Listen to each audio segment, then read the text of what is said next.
En el caso de los niños muertos en Venezuela, por distintas razones, todas ellas trágicas, lo que a mí más me preocupa, y es en lo que yo he hecho énfasis siempre, cuando empecé a darme cuenta de la realidad de niños muertos por distintas razones.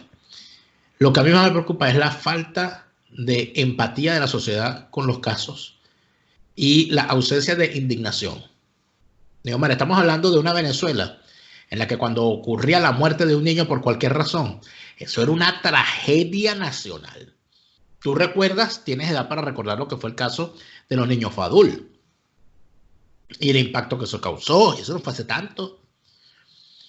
Lo que ocurrió en Venezuela, bueno, hay muchísimos casos famosos policiales de asesinatos de niños que, bueno, que paralizaron el país. El caso del niño Vegas, por ejemplo, es uno de ellos.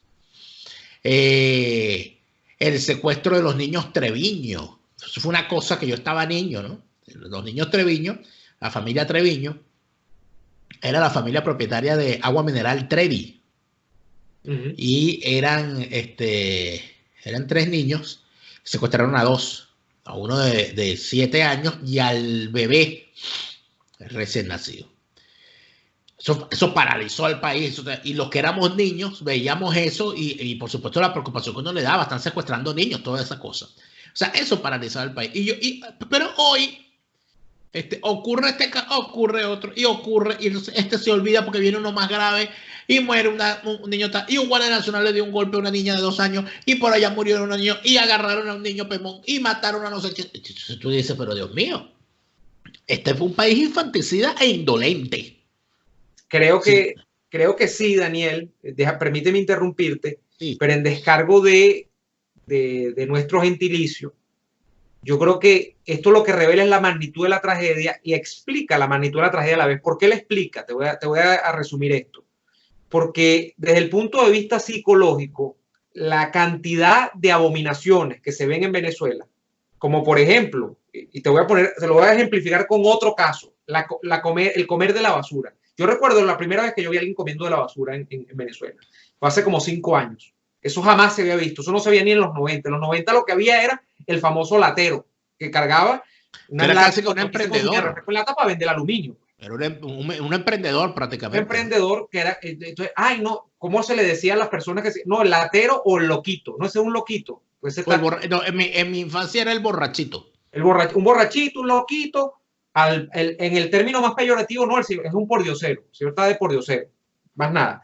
Pero, ¿qué ocurre? Que luego de que la cosa fue migrando a cotas más insospechadas y más trágicas, más fatales, como el caso de comer de la basura, o sea, que yo lo he visto, Daniel, el que está en Caracas lo sabe, llega y tú lo ves directo ahí, buscando con la imagen que yo me he llevado muchas veces mentalmente, es la de esa persona mientras está el perro al lado esperando, porque el perro está esperando para comer también. O sea, la persona reducida a nivel de animal. Y a mí me encantan los animales, los perros, yo los adoro, pero es disminuir al ser humano, que por algo es ser humano, a la condición de un perro, imagínate tú. Y De no un quiero que me perro callejero, de malinterpreten un con perro sin dueño, de un perro está que no tiene procurando que ahí a ver qué comer. consigue, a ver qué ¿No? consigue. Tú sabes Mira, no quiero desviarme, fíjate, lo que sí, ocurre con el infanticidio, porque sí lo es, estas muertes que otra, miércoles, lunes, martes, todos los días, es que la gente, para seguir adelante, entonces la gente crea como una especie de normalización, y fíjate lo grave, que es que la gente entonces ya no se alarma. Mataron a uno, bueno, es uno, anteayer habían matado a 4, qué cosa, qué vaina, dice la gente. La cosa está grave. Pero esos escándalos que se pero formaban cuando en los 70 se formó, fue en los 70 el caso del Niño Vega. el niño Vega Este, fue en el año 74. bueno, bueno, No, Daniel, en los antes, no, 90, cuando se sí, desapareció, por ahí. esto fue internacional, cuando se desapareció, ¿tú Okay. te imaginas que se produzca en esta época el caso del niño Elian, del niño Balcero? O sea, que eso no, se le desapareció a la mamá y fue a recalar a las costas de Florida y después lo devolvía. Y eso fue una novela que tenía a todo el mundo interesado. Y aquí nadie le prestaría atención porque repito, es una normalización que se ha producido en Venezuela y lo que te habla, o sea, la normalización lo que confirma es la magnitud del desastre, porque son tantos casos seguidos que la gente le pierde la pista, Daniel. La gente le pierde la pista. Tal cual, tal cual. Pero es que fíjate que tú ves, inclusive, Neomar, una cosa que quizás o sea, tiene algo más, que es el tema de no solamente la muerte, el asesinato y la muerte trágica de niños, sino la muerte de la niñez como concepto en Venezuela. O sea, ¿a qué edad se está perdiendo la inocencia en Venezuela? ¿Hasta cuándo un niño es niño en Venezuela? Entonces, yo te puedo decir lo que yo creo, ¿no? Si un niño tiene que andar en la calle de la mano de sus padres, su mamá o de su papá, buscando qué comer en la calle, ese niño perdió la inocencia. Ese niño no está jugando, no está estudiando, no tiene tiempo para la imaginación, porque lo que está viendo es la realidad palpable todos los días de la miseria. Ese ya niño perdió, ya se perdió. Un niño que tiene que trabajar, ¿no?, para poder comer, lavar carro, lavar un vidrio, y quién sabe cuántas barbaridades más deben estar ocurriendo en Venezuela, Dios mío. Cuando tú tienes eso, tú te das cuenta de qué manera han matado a la niñez en Venezuela. Cuando tú ves las conversaciones de los niños, o sea, es que tú conversando con los niños, tú te das cuenta el vocabulario que tienen, lo que hablábamos en el otro segmento, las cosas de las que hablan, los juegos que juegan. Fíjate tú, yo que cuando hice política, hice fundamentalmente activismo político en las comunidades, comunitario, en mi comunidad y en otras comunidades de zona con bastante problemas, ¿no? Y había algo que yo veía además que era una gran incomprensión, ¿no? Y a mí me llamaba mucho la atención cómo no se comprendía el porqué de eso. Los académicos, los medios y mucha gente decían, no, bueno, ¿cómo es posible que fulano, que esta gente viven en esos barrios, oye, y tienen unos equipos de sonido y unos televisores más grandes que el que tengo yo aquí? ¿No? ¿Y cómo es posible? Y yo lo veía, por ejemplo, cuando se puso de moda el Nintendo, tener un Nintendo era algo buenísimo, ¿no? Era estar en Volver al Futuro. Yo que soy de la generación Volver al Futuro. Pero tener un Nintendo americano ya era un símbolo de estatus. Sí. O sea, el Nintendo original.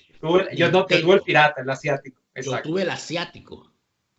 Yo tenía amiguitos, yo estaba en cuarto, quinto, sexto grado, que vivían en zonas, en cerros, donde yo iba, porque no iba, o en barrios muy difíciles, aunque en aquel entonces no eran tan difíciles, que tenían Nintendo americano.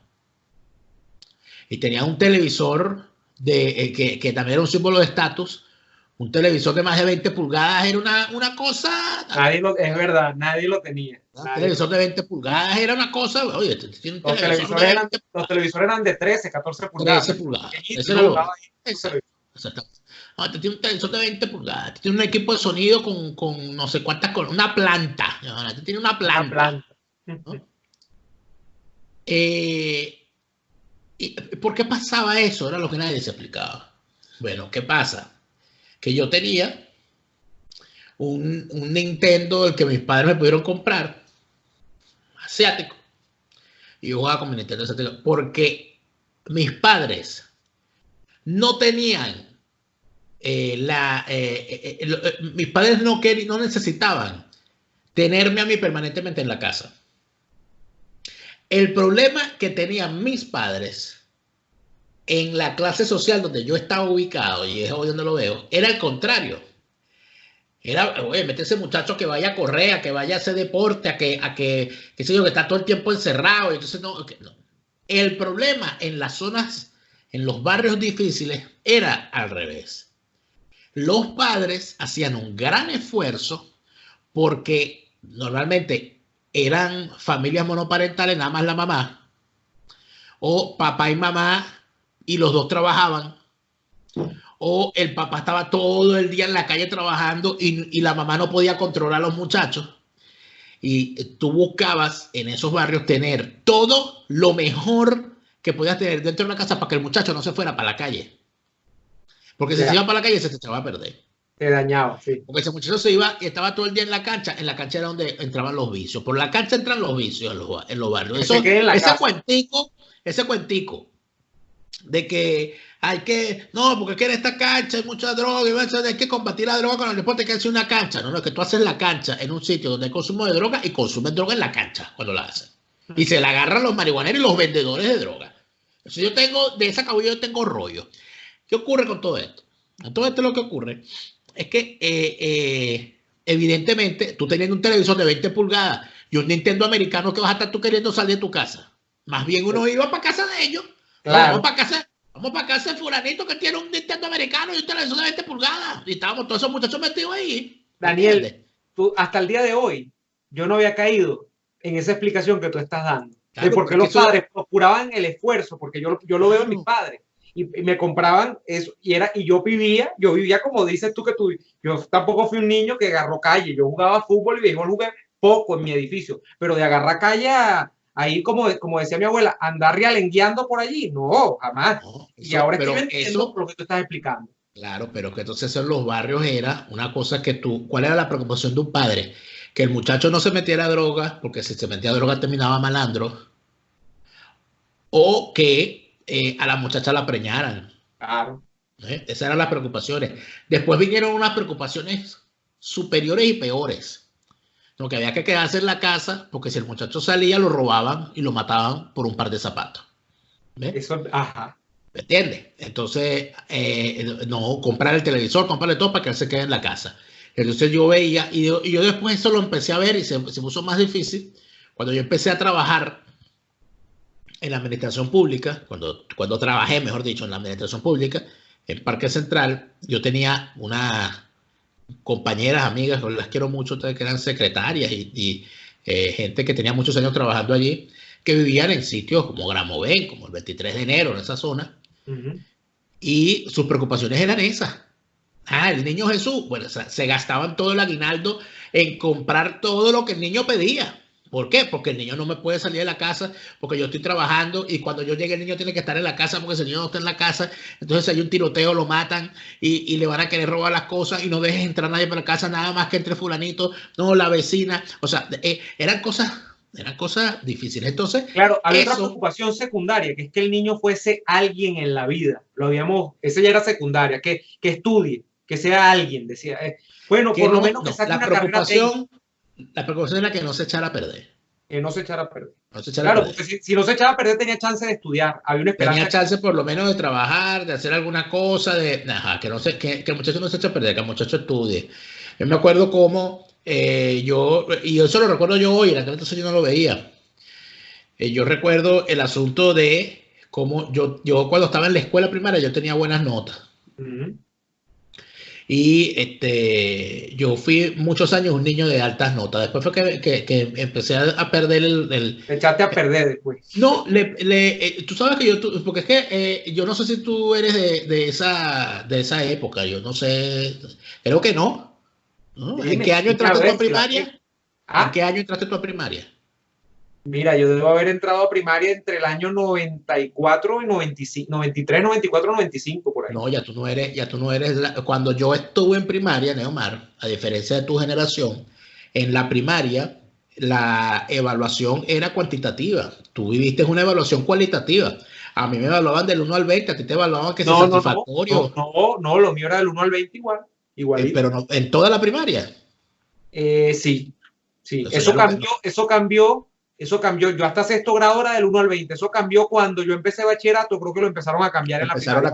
Claro, porque cuando yo entro a bachillerato, ya es el año, mi sexto grado, que es el último para los que nos ven fuera de Venezuela. El sexto grado es el último año de la escuela elemental, de la primaria en Venezuela.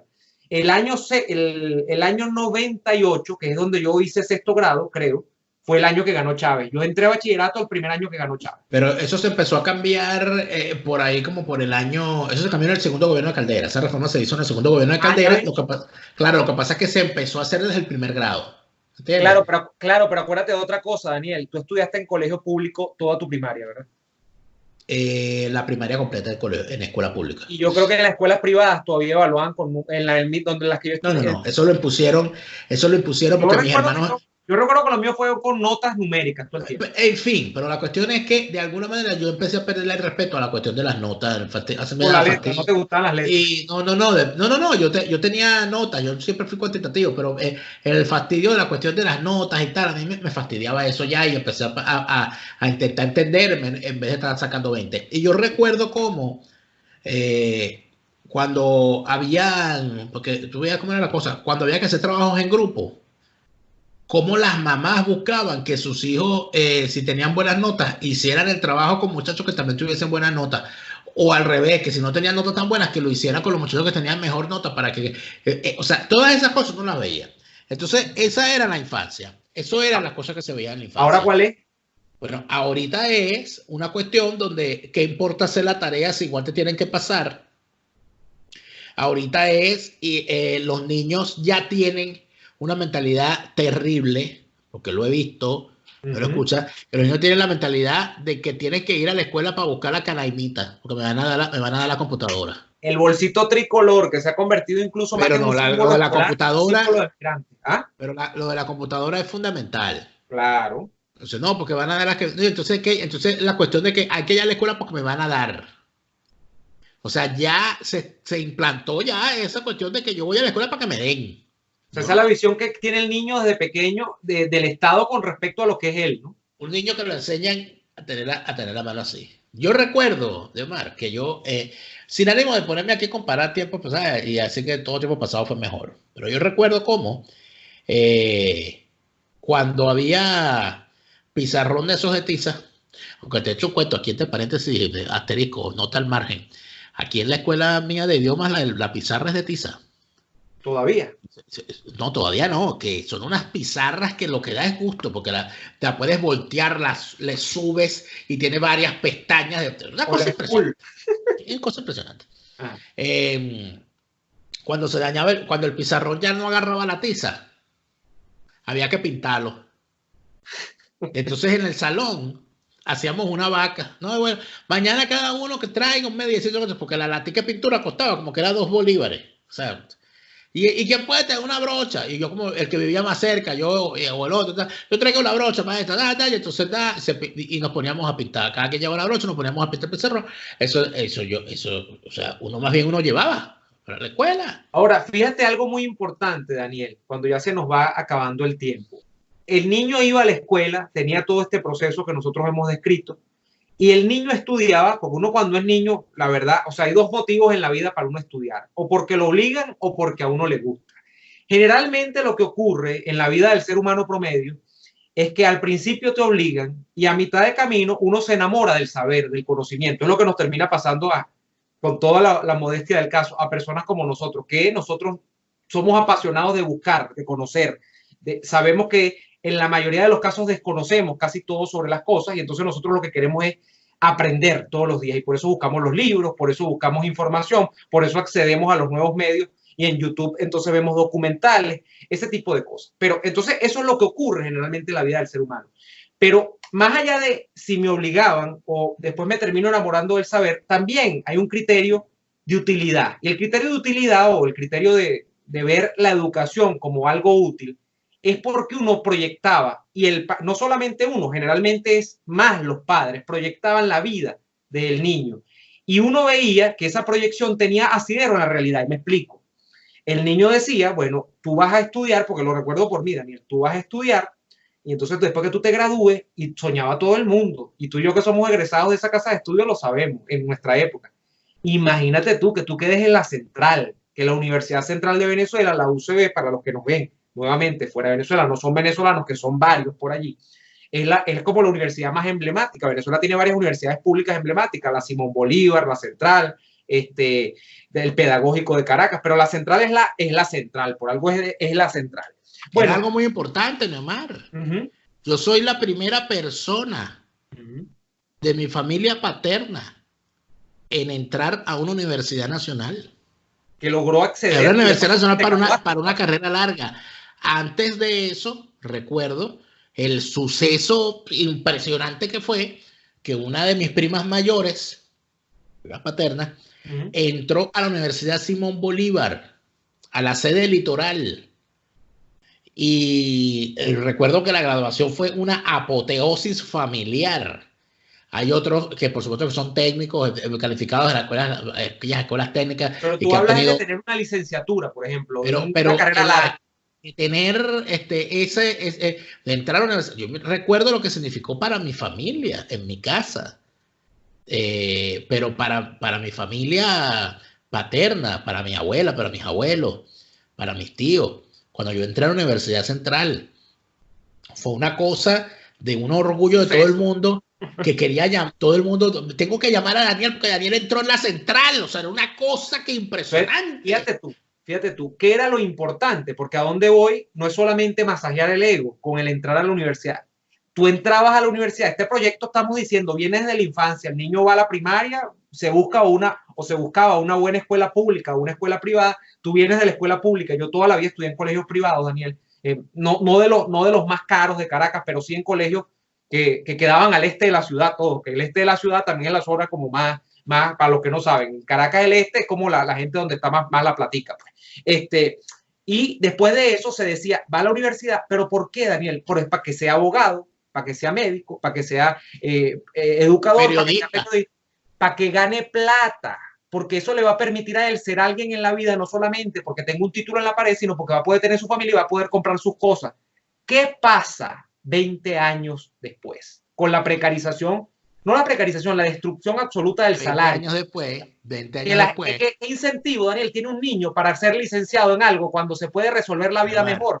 Vendiendo dólares, siendo colector en un autobús, siendo mototaxista, trabajando de obrero, que no estoy descalificando estas cosas, pero que no tienen que ver con el grado de estudio que hay que tener para ser, por ejemplo, periodista o ser licenciado en letras o biólogo. Entonces no tienen ningún incentivo económico para estudiar. Hoy, en el país donde le tocó vivir a estos pobres infantes, la aspiración es esperar que le peguen candela al cañaveral para ya cazar unos conejos y recoger la caña de azúcar que haya quedado para llevármela para la casa. Esa es la aspiración de algunos allí, más la aspiración que pueden tener algunos en otras partes de qué sé yo, de ir al botadero de basura cuando llegue el botadero de quién sabe qué negocio. A ver si consigo unos zapatos. O de esperarme en la salida de la carnicería cuando van a votar, o del McDonald's, porque eso uno lo sabe. Claro. La gente porque en Venezuela hay inclusive casos de gente haciendo cola para esperar cuando botan la basura en un restaurante. Aquí cerca de mi casa se ve todo el tiempo. Entonces, de esa realidad estamos hablando. Y para los que nos están viendo ya cuando nos despedimos, yo quiero, después de haber hablado de toda esta barbaridad de la cual hemos hablado y de todo lo que nosotros vimos y de lo que ocurre hoy, o sea, decir lo siguiente, ¿no? ¿De verdad van a seguir hablando de que el país se está normalizando? ¿De verdad que van a seguir diciendo que como hay unos bodegones con Nutella, ya la situación se arregló? Hoy vi, por cierto, un reporte de este medio Bloomberg, que le hicieron una entrevista a un constituyente de esta asamblea, de la de Diosdado, diciendo que van a poner un impuesto a las transacciones en divisa. Porque menos al petro. Claro, porque aquí pensaban que esta dolarización cheveronga, no, que esto es una cosa, una normalidad, no, bueno, ya vienen con la guadaña. No, porque ellos vienen a esquilmar siempre, porque ellos no pelan para robarle la plata a la gente. Entonces ahora, bueno, por pagar en dólares tendrás que pagar impuestos también. Entonces ahí es donde tienes las cosas. Entonces basta de decir que la cosa está mejorando y que se está normalizando, porque no es verdad. No es verdad. Lo que se está normalizando es la miseria. Eso sí está perfectamente claro. Pero hemos llegado al final de esta ñapa por esta semana, la ñapa número 37. Les agradecemos a todos por haber estado acá. Les agradecemos también a la gente de Vinostrum, que nos han enviado unos maravillosos productos. Además, le mandaron unos chocolates muy buenos que se va a devorar después del programa. A mí me mandaron este maravilloso whisky single malt Dalwhinnie de 15 años de datación. Una cosa maravillosa. Porque ya yo lo probé también. Ya lo probaste. Gracias a los chicos de Vinostrum. Es irlandés, entiendo, ¿no? No, Es escocés, el irlandés es el ¿Seguro? Jameson. Este es escocés. Ah, es verdad, es Scotch. Ese lo van a poder ver pronto en Libando. Yo le voy a hacer la radiografía a ese whisky.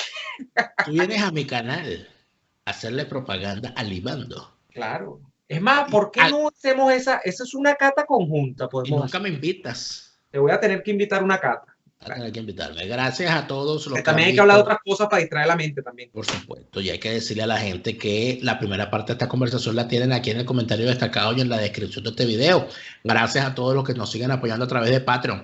Patreon.com/DeLaraF. Con tu apoyo nos ayudas a seguir creando contenido para todos. Vayan al canal de Neomar a ver la primera parte. Y nosotros nos vemos en el próximo contenido, el que ustedes vean, porque ustedes siempre nos ven, gracias a Dios. En todos lados Saludos. salimos. Bueno, hasta la próxima.